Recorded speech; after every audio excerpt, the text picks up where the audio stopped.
Porque cada día es un reto. Porque cada día necesitamos sabiduría. Vale la pena buscar al Maestro de Maestros y recibir lecciones para vivir. Este es un mensaje de actualidad para vivir el presente con sabiduría y ver el futuro con esperanza. Este es su programa cristiano, Lecciones para Vivir. Bienvenidos, hermanos, a su programa Lecciones para Vivir. Gracias por haber elegido escuchar nuestros comentarios de la lección. Samuel, ¿quieres darnos el título de esta lección? Dinos además cuál es el propósito de este estudio. ¿Qué tal, Obed? El título de la lección es El perfeccionamiento de nuestra fe. Y me parece un interesante tópico, ya que Martín Lutero descubrió que el justo por la fe vivirá.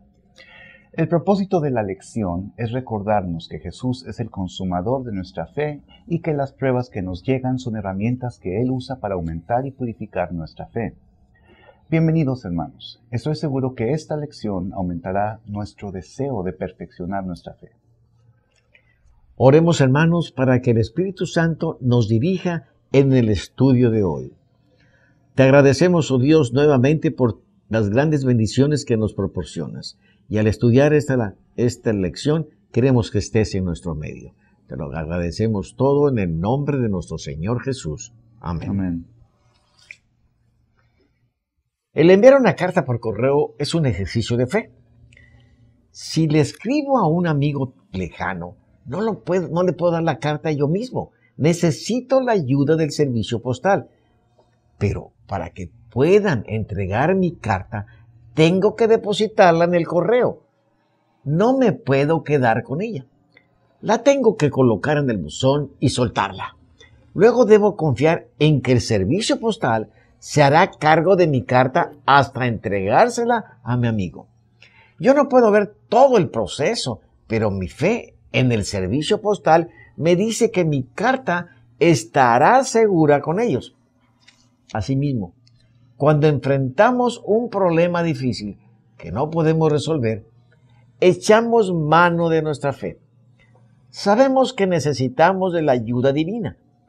Primero vamos a Dios en oración y le entregamos nuestro problema, pero debemos soltarlo, confiando en que Él lo resolverá a su manera. Aunque no podemos ver cómo lo hace, nuestra fe en Dios nos dice que la situación está segura en sus manos. Samuel, conocemos la definición de fe, pero ¿qué es en sí fe? ¿Cómo podemos perfeccionar nuestra fe? Sí, Obed. Pablo define la fe en Hebreos 11:1. Es pues la fe la certeza de lo que se espera, la convicción de lo que no se ve. Cada vez que confiamos en Dios y experimentamos su ayuda, nuestra fe se va perfeccionando. Dios puede transformar los problemas en oportunidades. En su sermón Desarrollando una fe duradera, Mark Thornton dice: fe es creer que Dios puede crear algo bueno de mis peores circunstancias. Fe es confiar en que Dios controla el futuro y que sus planes para mí son los mejores porque me ama. Fe es confiar en que Dios suplirá todas mis necesidades. Fe es escoger obedecer a Dios aunque no entienda sus razones. Mira, Obed, la mejor manera de perfeccionar un deporte no es leer cómo hacerlo ni recibir instrucciones. Lo mejor es ver a alguien que lo sabe hacer e imitar a esa persona. Lo mismo es con la fe. Lo más eficaz es ser aprendiz, o sea, observar a alguien que tiene una gran fe e imitarle. Por eso Pablo nos da una lista de personajes de fe en Hebreos 11. Y bien haríamos en conocerlos e imitarlos. Tienes razón, Samuel. Durante 10 años, Roberto y María Moffat trabajaron en lo que hoy es Botswana, sin que tuvieran un solo converso. La Junta de la Misión ya no quería que continuaran allí, pero la idea de dejar su campo misionero llenaba de tristeza el corazón de los Moffat, porque sabía que algún día algunas personas aceptarían a Jesús. Un día una amiga de Inglaterra les dijo que quería hacerles un regalo y les preguntó qué cosas les gustaría. Llena de fe, la señora Moffat contestó: quisiéramos un juego de comunión para la Santa Cena. Estoy segura que pronto nos hará falta. Dios honró su fe. Y pronto un grupo de 6 personas se reunió para formar parte de la primera iglesia cristiana en ese lugar. El juego para la Santa Cena, que venía desde Inglaterra, fue dilatado en el correo, pero el día antes de la primera celebración de la Cena del Señor, les llegó. La fe de los esposos Moffat nunca murió y Dios la premió. Esta primera sección se titula La fe perdura. Samuel, ¿cómo podemos conservar nuestra fe a pesar de las pruebas? Bien, veamos. Cuando vienen pruebas podemos responder en una de 2 formas.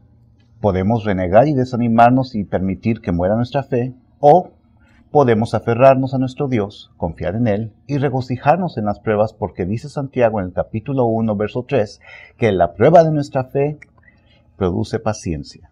O sea, podemos ir perfeccionando nuestra fe y así la conservamos.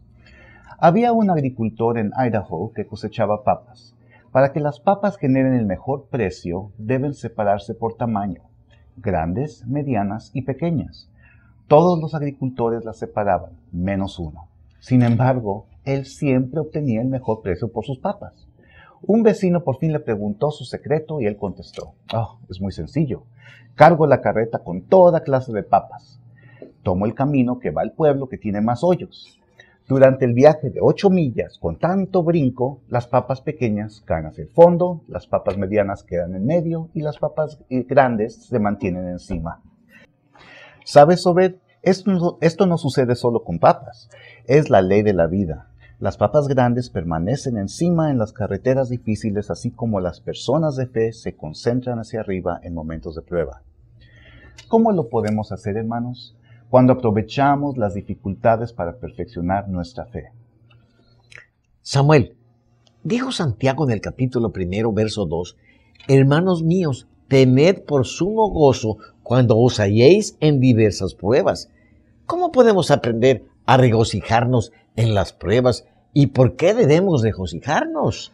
Bien, el apóstol Pedro también nos insta a alegrarnos en las pruebas y lo mismo dijo Jesús en Mateo 5, 11 y 12.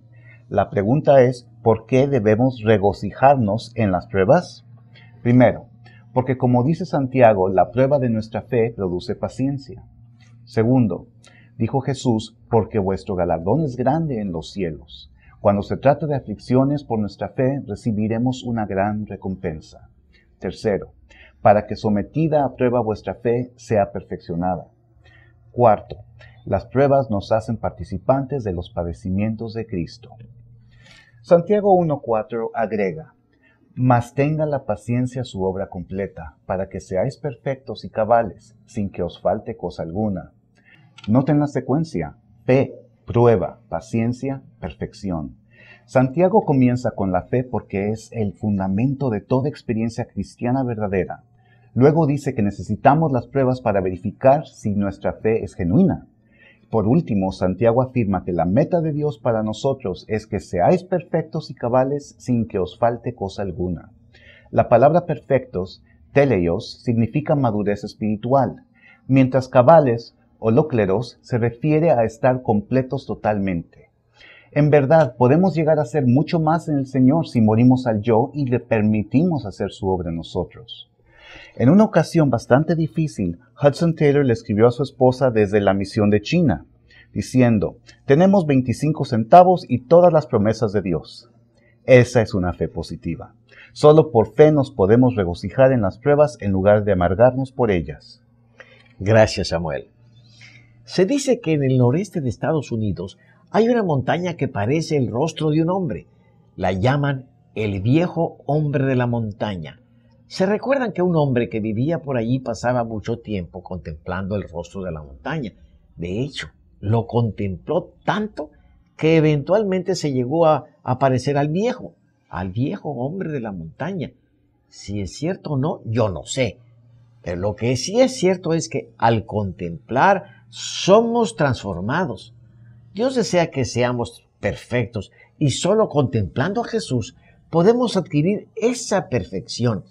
Mientras más tiempo pasemos contemplando a Jesús, más parecidos a Él nos verán los demás. Esta sección se titula Perfección. Samuel, ¿qué actitud debemos tener hacia la perfección como cristianos adventistas? ¿De dónde viene la perfecta fe? Bueno, Jesús dijo en Mateo 5:48, «Sed pues vosotros perfectos como vuestro Padre que está en los cielos es perfecto». Pablo dice en Efesios 4:13, «Hasta que todos lleguemos a la unidad de la fe, a un varón perfecto». Y en Filipenses 3:12 dice, «No que lo haya alcanzado ya, ni que ya sea perfecto, sino que prosigo por ver si logro asir aquello para lo cual fui también asido por Cristo Jesús». Esta debe ser nuestra actitud, tener como blanco la perfección de Cristo, un carácter semejante al de Él. Sin embargo, Pablo dice que no ha alcanzado la perfección, sino que lucha por alcanzarla. Así se sentirá todo verdadero cristiano, no importa cuánto hayamos avanzado en la vida cristiana, nunca sentiremos que ya llegamos. Porque mientras más nos acerquemos a Jesús, notaremos cuánto aún nos falta para parecernos a Él. El deber cristiano es proseguir siempre en la carrera cristiana. Ahora a ver, ¿de dónde viene la perfecta fe? Pues dice Pablo en Romanos 10:17, que la fe es por el oír y el oír por la palabra de Dios. La fe viene por el estudio de la Biblia, y en Santiago 2:22 dice, ¿no ves que la fe actuó juntamente con sus obras y que la fe se perfeccionó por las obras? ¿De quién está hablando Santiago aquí, Obed? ¿De Abraham? Lo dice Santiago en el versículo 21 del capítulo 2. ¿No fue justificado por las obras Abraham, nuestro padre, cuando ofreció a su hijo Isaac sobre el altar? Correcto. Aquí Santiago está diciendo que la fe es perfeccionada por las obras. ¿Y qué es más importante, Samuel? ¿Las obras o la fe? Bien, veamos Pablo lo que dice en Efesios 2:8 y 9. Porque por gracia sois salvos por medio de la fe, no por obras para que nadie se gloríe. Pero Santiago enseña que por las obras se perfecciona la fe. ¿Quién tiene razón? Ambos. Depende si estamos hablando antes o después de la salvación. Inicialmente la fe nos salva, y como hijos de Dios que hemos sido salvos mostramos nuestra fe por nuestras obras. Lo dice Santiago en el capítulo 2, versículo 18. Yo te mostraré mi fe por mis obras. La fe es necesaria para agradar a Dios y recibir la salvación. La fe nos convierte en hijos de Dios, y como hijos de Dios obramos para agradar a nuestro Padre. Gracias, abuelo. Ron enseñaba una clase de adolescentes que tenían impedimento mental. Se concentró en sus habilidades en lugar de sus impedimentos y logró mucho con ellos. Aprendieron a jugar ajedrez, a restaurar muebles y a reparar aparatos eléctricos. Lo más importante es que les enseñó a confiar en ellos mismos. Roberto demostró haber aprendido bien esa última lección, la de confiar en sí mismo. Un día trajo un tostador roto para repararlo. Llevaba el tostador bajo su brazo y media barra de pan en la mano para tostarlo. Interesante, ¿no le creen? Confiaba en que lo podían reparar. Esta sección se titula Pedir con fe. Samuel, ¿qué es lo que nos insta Santiago a pedir con fe? Sí, Robert. Veamos esto en Santiago 1, 5 y 6. Y si alguno de vosotros tiene falta de sabiduría, pídala a Dios, pero pida con fe, no dudando nada. Santiago nos insta a pedir sabiduría. ¿Qué es sabiduría? Se cuenta que un hombre fue acusado de asesinato. El juez era enemigo del acusado, pero para darle impresión de ser imparcial, dijo al pueblo que dejaría que el mismo acusado decidiera su suerte, eligiendo entre dos papeles en los que escribiría en uno culpable y en el otro inocente. Los dobló y le dio a escoger uno. El acusado eligió un papel y se lo comió. La única forma de saber cuál había elegido era abrir el otro papel. Vieron que estaba escrita la palabra culpable, y el juez se vio obligado de muy mala gana a dejar libre al acusado. Lo que no sabía el pueblo era que el juez había escrito culpable en ambos papeles. ¿Cómo actuó el acusado? ¿Fue listo o sabio al actuar así? Podemos decir que fue astuto, fue hábil, fue listo, pero no fue sabio en el sentido bíblico. En el mundo abunda la astucia, pero la sabiduría es escasa. La Biblia define sabiduría como el temor de Jehová, de acuerdo a Salmos y Proverbios, porque Jehová da la sabiduría. En wikicristiano.org dice, la sabiduría es una función de la mente educada que los escritores bíblicos afirman que proviene del Señor y la relacionan con la obediencia a los mandamientos de Dios. La raíz hebrea de la palabra sabiduría, hakam, significa saber separar entre lo bueno y lo malo, lo correcto y lo incorrecto. Una persona con sabiduría tiene la capacidad de diferenciar entre lo santo y lo profano, lo puro y lo inmoral, lo honesto y lo deshonesto. Es saber hacer las cosas de acuerdo a los mandamientos de Dios y a las leyes establecidas por las autoridades. Samuel, ¿por qué a veces es tan difícil pedir con fe? Es muy cierto, a veces nos resulta difícil tener fe. Cuando nos sentimos desanimados es difícil pedir con fe. Quizás alguien nos ha confrontado injustamente, o alguien ha levantado una acusación falsa de nosotros, o somos víctimas de algún chisme. Todo esto puede desanimarnos y desalentar nuestra fe.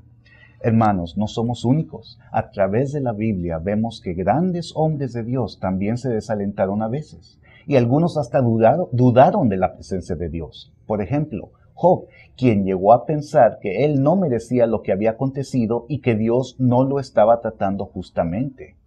David preguntó, ¿por qué me has desechado? Jeremías pregunta, ¿por qué prosperan los impíos y viven en paz los traidores? Habacuc exclamó, Señor, ¿hasta cuándo gritaré pidiendo ayuda sin que tú me escuches?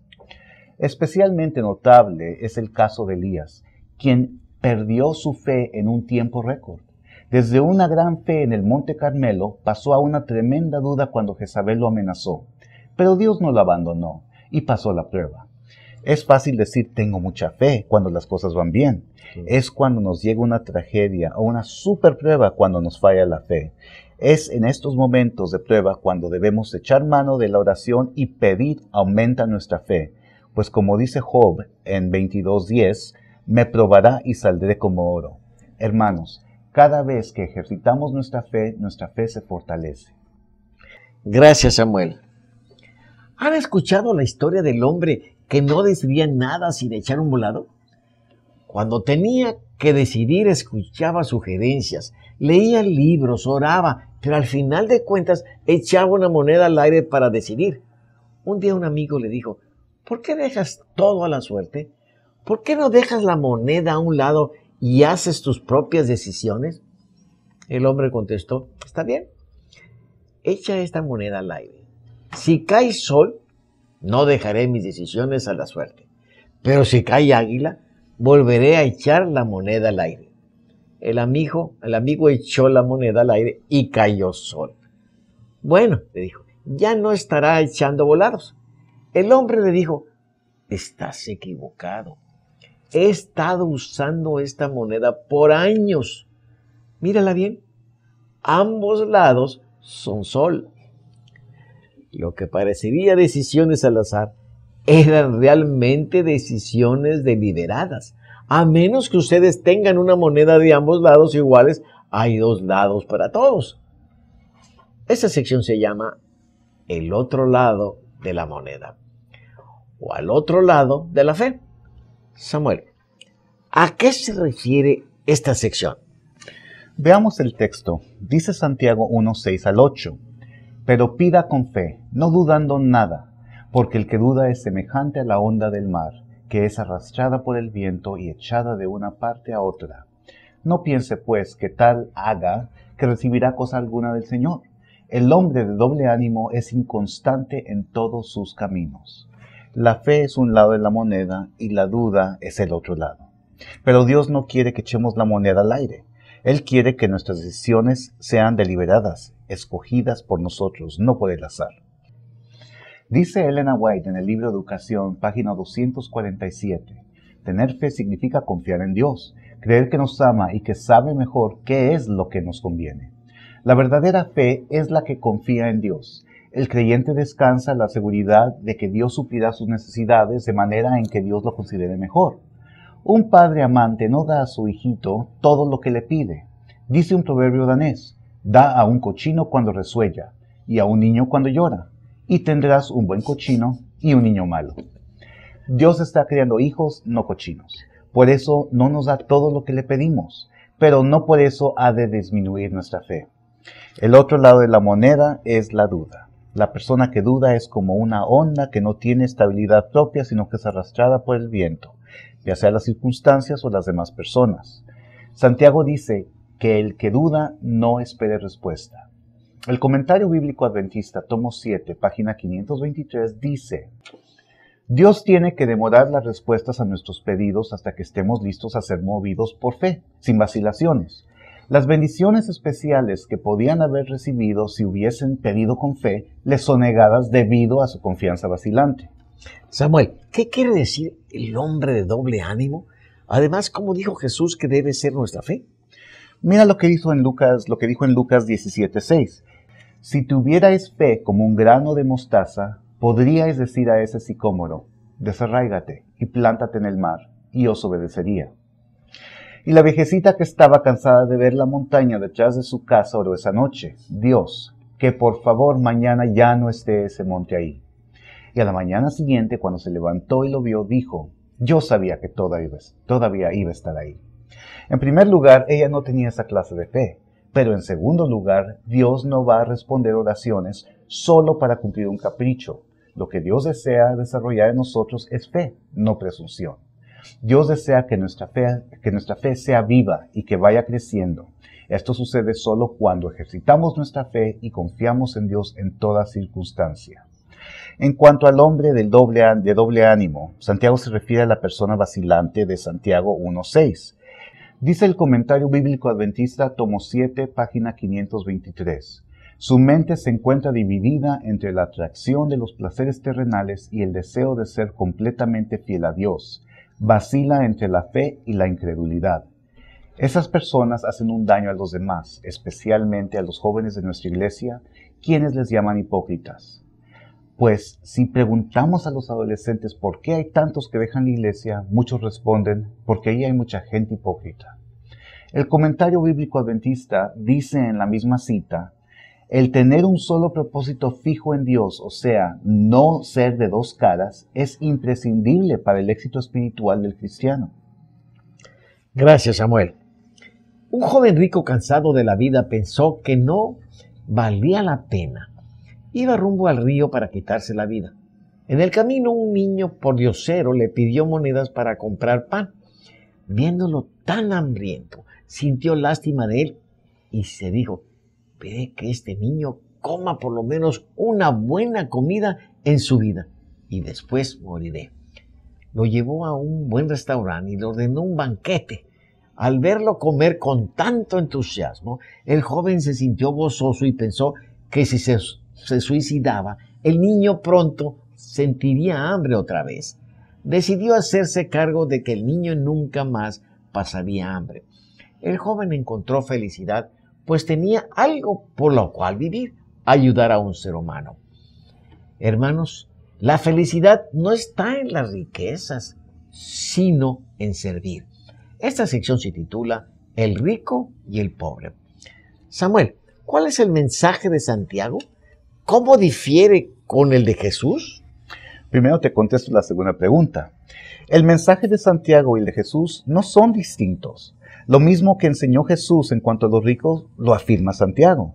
En Santiago 1, 9 y 10 dice: el hermano que es de humilde condición, gloríese en su exaltación, pero el que es rico en su humillación, porque él pasará como la flor de la hierba. En el siglo I era común para los ricos que aceptaban a Cristo perder sus bienes. En Lucas 8:14 Jesús habla de los ricos ahogados por sus riquezas. La semilla que cayó entre los espinos, estos son los que oyen, pero oyéndose son ahogados por los afanes y las riquezas y los placeres de la vida y no llevan fruto. Santiago 1:27 dice: la religión pura y sin mácula delante de Dios el Padre es esta: visitar a los huérfanos y a las viudas en sus tribulaciones, y guardarse sin mancha del mundo. Y en Mateo 25 Jesús presenta el juicio de las naciones y dice que entrarán al reino los que hicieron bien al prójimo, pues es como si se lo hubiesen hecho a él. Dice Santiago 2:15 y 16, que si un hermano necesita ropa y alguno de vosotros le dice: id en paz, calentaos y saciados, pero no le dais las cosas que son necesarias para el cuerpo, ¿de qué aprovecha? Y en Lucas 10 Jesús cuenta la historia del buen samaritano instándonos a ayudar al prójimo. Y en Santiago 5 del 1 al 4 dice que los ricos llorarán al perderlo todo, por no haber sido justos con sus empleados y de haberse aprovechado de los pobres. Y Lucas 12 del 16 al 21 Jesús cuenta la parábola del hombre avaro que no dio a sus prójimos, sino que todo lo guardó para sí. Dijo Jesús en el versículo 20, «Necio, esta noche vienen a pedirte tu alma, y lo que has provisto, ¿de qué será?» ¿Qué enseñan todos estos textos, Obed? Aquí se reconoce la tentación de los ricos que mientras más tienen, más quieren y menos dispuestos están de ayudar al prójimo. Exacto. Recordemos, hermanos, que tener dinero no es malo. Lo malo es el amor al dinero. En esta sección, Santiago está hablando de dos pruebas en particular, la de la pobreza y la de la riqueza. El comentario bíblico adventista, tomo 7, página 523, dice: al comenzar este tema con el término hermano, lo hace con el fin de destacar la fraternidad que une a ricos y pobres en la comunidad cristiana. En la iglesia primitiva existían ambas clases y se mantenían unidas al voltear los valores del mundo. El que se hace humilde será ensalzado. Al final de cuentas, no importa si somos ricos o pobres, el cristiano encontrará su mayor motivo de gozo en el servicio a Dios y al prójimo. Gracias, Samuel. Haz un resumen de esta lección, por favor. Con mucho gusto. Tengo 5 puntos. Primero, para desarrollar una fe que perdura, hemos de creer que Dios puede crear algo bueno de nuestras peores circunstancias y permitir que Él tome control de la situación.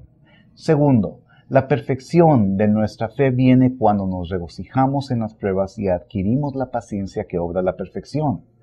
Tercero, sabiduría es la capacidad de distinguir entre lo bueno y lo malo, y Santiago nos insta a que pidamos a Dios esta cualidad, pero que pidamos con fe para recibir respuesta a nuestra petición. Cuarto, el otro lado de la moneda es la duda. Y el que duda es como una onda que no tiene estabilidad propia, sino que es arrastrada por el viento. Santiago dice que el que duda no espere respuesta. Quinto, y por último, Santiago desea que los cristianos, tanto ricos como los pobres, seamos humildes. Delante de Dios lo único que vale es el servicio desinteresado por Dios y por nuestro prójimo. Hermanos, gracias por acompañarnos. Que Dios los bendiga. Yo he venido para que tengan vida y para que la tengan en abundancia. Descubra cómo recibir este don en Lecciones para Vivir.